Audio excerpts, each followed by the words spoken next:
हाया गुबुन गुबुन सम्पथिफोरनि गेजेराव बयनिख्रुइबो इम्परटेन्टसिन बयनिख्रुइबो गोनांसिन सम्पथिया जाहैबाय बे हायानो। आरो बे ओनसोलाव गोबाव समनिफ्रायनो रायजो जाबोदोंब्लाबो जोंनि फरेस्टआव थानाय नोगोरारिफ्रा हानि मोनथाय बेखौ मोननो हायाखैमोन। नाथाय जोंहा जिथु थांनाय 2027 मायथाइनि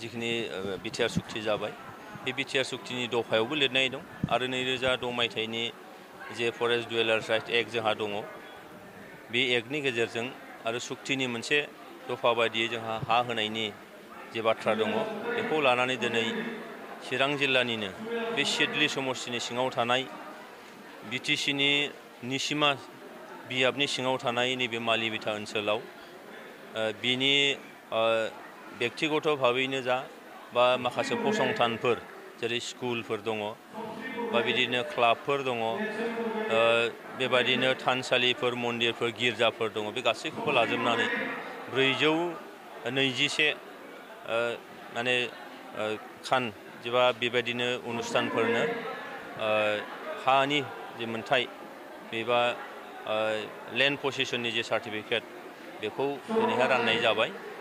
दा बेयाव फैनानै आं जोबोद गोजोननाय मोनदों। बे जोंनि UPPL सरकार थामहिनबा प्रमद बर' बिथां दैदेननाय सरकारनि मोनसे रायजोनि खाथियाव मोनसे प्रतिश्रुतिमोन, मोनसे बाथ्रा खानाय दंमोन, बेखौ दिनैहाय होनानै जोङो रायजो राजानि फारसे मोनसे अनसायनाय दिनैहाय बे सरकारा होदों। हानि गैयैनि थाखायनो माब्लाबा फरायनांगौनि टाइमाव, हायार इडुकेसन लाहैनांगौनि समाव मालाबा डमिसाइल सार्टिफिकेट, मालाबा PRC बा गुबुन सरकारि खामानिफ्राव हा देखायनो हायैनि थाखाय माखासे डकुमेन्टफोरखौ बिथांमोनहा जगार खालामनो हायामोन। दिनै हा मोननायनि उनाव बेफोर जेंनाफ्रा निसय जोबसिगोन आरो बेजों थारैनो गोजोन सान्थिनि बाथ्रायाबो निसय सरजाबनानै दङ। मानोना गोजोर मोनसे सान्थि लाबोनांगौ जायोबा बेफोरबायदि माखासे खामानिफ्रा निस्सय रायजोनि गोसोआव निस्सय मोनसे रंजाखांनाय फैयो, मोनसे गोग्गानाय मोनसे फैयो। बे खामानिखौनो दिनै सरकारा मावनाय जादों आरो बेयाव आं बाहागो लाफैदों। बिसायख'थिनि बाथ्रा बुङोबा दिनै UPPL हिसाबैथ' जों जोबोद मोजां खामानि मावगासिनो दङ। जोंहा दासिमाव जोंनि एकदम ग्रासरुट लेभेलनिफ्राय खामानि मावनानै जि मोननाय बे बाथ्राखौ नायोब्ला 25निफ्राय 30 बिनि गेजेराव UPPL हिसाबै जों देरहागोन, बे एकदम सैथो खोथा।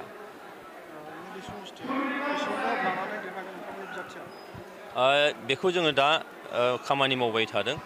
नैबे समाव जोङो खाथाङै बुंनो हाया, खिन्थु देरहागोन बे हले सैथो।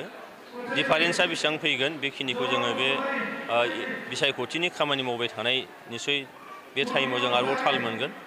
गामाखालि बोसोरनि बायदिखौ नायोब्ला बा दाखालि जोंनि बाइ इलेक्सननि खोथाखौ नायोब्ला नैबे समष्टियाव जोङो गैयाब्लाबो 3निफ्राय 4 रोजा डिफारेन्सआ जोंहा दंखायो। बेनिखायनो एइबाराव जोङो 6निफ्राय 7 रोजा डिफारेन्सआव निसय जों फैगोन आरो बेजों देरहागोनखौ जों रोखा नुयो।